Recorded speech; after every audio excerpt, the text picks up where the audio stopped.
د بلخ ولایت په چمتال ولسوالۍ کې په دې وروستیو کې د باغدارانو د لیوالتیا د زیاتوالي له امله د ناکو باغونه جوړ شوي دي. د بلخ ولایت د کرنې ریاست چارواکي وایي چې د دوی د معلوماتو له مخې په چمتال، نهرشاهي، دهدادي او یو شمېر نورو ولسوالیو کې په 350 هکتار ځمکه کې د ناکو باغونه جوړ شوي دي.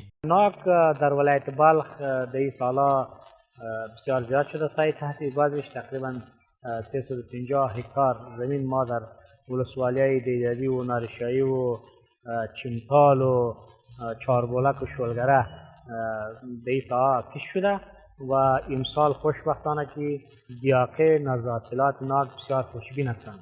په همدې حال کې یو شمېر بڼوال د خپلو باغونو له حاصلاتو خوښ دي، خو له حکومت څخه د لا زیات ملاتړ غوښتنه کوي. د کیمیاوي سرې ویش، د میوو د سم کښت لپاره د ښوونیزو پروګرامونو برابرول او د هغو د حاصلاتو د خرڅلاو بازار د دوی له مهمو غوښتنو څخه دي.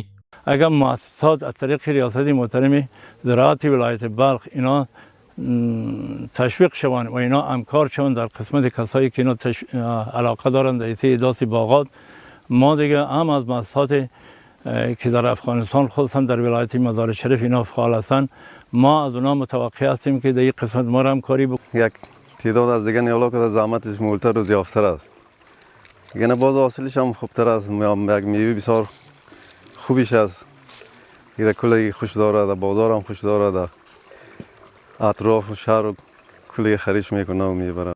حاصلات ناک امسال ماشاءالله خوب است، بد نیست. سر حاصل دیگه باغای ما تشکیل است. فعلا هر نوع ناک داریم، هر کدامش در رشته خودش برابر هم ضرورت خودش حاصل کرده.